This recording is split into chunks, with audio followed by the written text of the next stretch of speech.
Diduga sakit, Nyai KT identitas ditemukan tewas di kondisi tebaring di Jabo Toko sekitar Pasar 16 Ilir, Kecamatan Ilir Timur 1, Palembang. Ini korban sudah dibawa ke rumah sakit guna dilakukan pemeriksaan lebih lanjut penyebab kematiannya.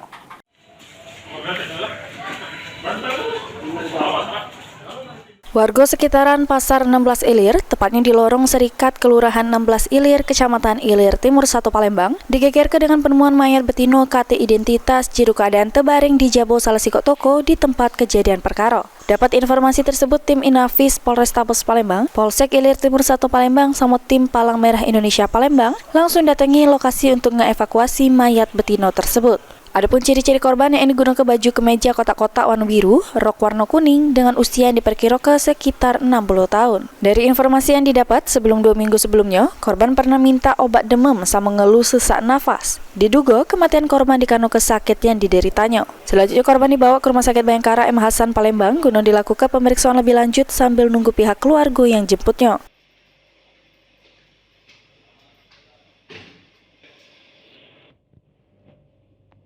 Herwahyudi, PAL TV.